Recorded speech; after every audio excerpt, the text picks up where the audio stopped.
രാഹുൽ ഗാന്ധിയുടെ പിടിപ്പുകേടെന്നല്ലാണ്ട് കോൺഗ്രസ് നേതൃത്വത്തിൻ്റെ പിടിപ്പുകേടെന്നല്ലാണ്ട് ഇതിനെക്കുറിച്ച് വേറെ ഒന്നും പറയാനില്ല. ഇത്രയും അതിഗംഭീരമായിട്ടുള്ള വിജയം തിങ്കളാഴ്ച ഫലം വന്നു. ഉച്ചയോടുകൂടി തന്നെ എല്ലാ കാര്യങ്ങളും കൃത്യമായിട്ട് മനസ്സിലായി കഴിഞ്ഞു. അന്ന് ഉച്ചയ്ക്ക് തന്നെ നിരീക്ഷകരെ കേരളത്തിലേക്ക് അയക്കാം, വേണ്ട ചൊവ്വാഴ്ച രാവിലെ അയക്കാം. അവരുടെ ലെജിസ്ലേറ്റീവ് പാർട്ടിയുടെ മീറ്റിംഗ് ഉച്ചയോടുകൂടി തീർത്തിട്ട് വൈകുന്നേരം അനൗൺസ്മെൻറ്റ് നടത്തി ബുധനാഴ്ച രാവിലെ സ്വയറിംഗ് നടത്താനുള്ള കാര്യമേ ഉണ്ടായിരുന്നുള്ളൂ. ഇപ്പോൾ BJP-യുമായിട്ട് താരതമ്യം ചെയ്യുകയാണെങ്കിൽ അമിത്ഷായാണ് നിരീക്ഷകനായിട്ട് കൊൽക്കത്തയിലേക്ക് പോയത്. അദ്ദേഹമാണ് അവിടെ വെച്ച് ലെജിസ്ലേറ്റീവ് പാർട്ടി മീറ്റിംഗ് നടത്തി കാര്യങ്ങളെല്ലാം തീരുമാനിച്ച് രവീന്ദ്രനാഥ് ടാഗോറിൻ്റെ ജന്മദിനമായതുകൊണ്ട് അത് ശനിയാഴ്ചയിലേക്ക് നീട്ടിവെച്ചു. ഇന്ന് സ്വയറിംഗ് കഴിഞ്ഞു.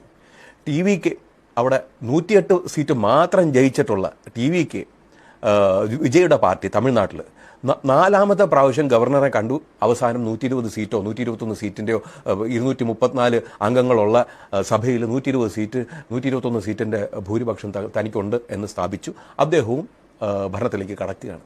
ഇങ്ങനെയുള്ളൊരു അവസരത്തിൽ ഇല്ല ഡൽഹിയിൽ 50 ദിവസം എടുത്തു, അടുത്ത് 100 ദിവസം എടുത്തു, ഞങ്ങൾക്ക് 23-ാം തീയതി വരെ സമയമുണ്ട് എന്ന് പറയുന്നത് ആളുകളെ കളിയാക്കുന്നതിന് തുല്യമാണ്. അത് ഇവിടെ വിളിച്ചു വരുത്തിയിട്ട് ഇതെന്താണ് ഈ മേലാളൻ സമ്പ്രദായം? എന്ത് ഹൈക്കമാൻഡ്? ജനങ്ങളാണ് ഹൈക്കമാൻഡ്. ജനങ്ങൾക്കപ്പുറം വേറെ ഒരു ഹൈക്കമാൻഡും ഇല്ല. ഇവിടെ ജനങ്ങൾ വോട്ട് ചെയ്ത് ജയിപ്പിച്ചവരാണ്. നിങ്ങളുടെ പ്രൊസീജിയർ എല്ലാം തന്നെ നടത്തിക്കോളൂ. പക്ഷേ നേതാക്കളെ എല്ലാം ഡൽഹിയിലേക്ക് വിളിപ്പിക്കുക, ഒരു വീട്ടിൽ ചർച്ച ചെയ്യുക, പിന്നൊരു വീട്ടിൽ ചർച്ച ചെയ്യുക, പിന്നെ വേറെ വീടിൻ്റെ പിന്നാമ്പറങ്ങളിൽ പോയി. ഇത് ജനാധിപത്യ വിരുദ്ധതയുടെ അങ്ങേ അറ്റത്തെ ലക്ഷണമല്ലേ? ഇതിൻ്റെയൊക്കെ ആവശ്യം എന്താണ്? ഓരോരോ വീടിൻ്റെ പിന്നാമ്പുറത്ത് ഇത് കേരളത്തിലെ ജനങ്ങളാകെ ഇവിടെ ഈ നേതാക്കളുടെ മുറ്റത്ത് വന്നു നിന്ന് വോട്ട് ചെയ്യണം എന്ന് പറയുന്നത് പോലെയല്ലേ ഇത്?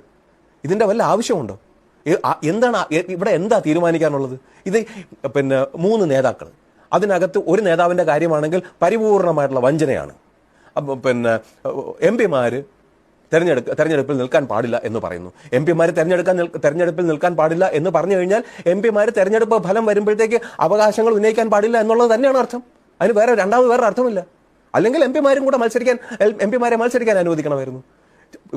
കേരളത്തിലെ ജനത ഇദ്ദേഹത്തിനെ തെരഞ്ഞെടുത്തിട്ടില്ല. അത് ഇപ്പോൾ കേരളത്തിലെ ജനത തെരഞ്ഞെടുത്തിട്ടുള്ള 63 കോൺഗ്രസ് MLA-മാരിൽ ഇദ്ദേഹം ഇല്ല. Subscribe and follow me.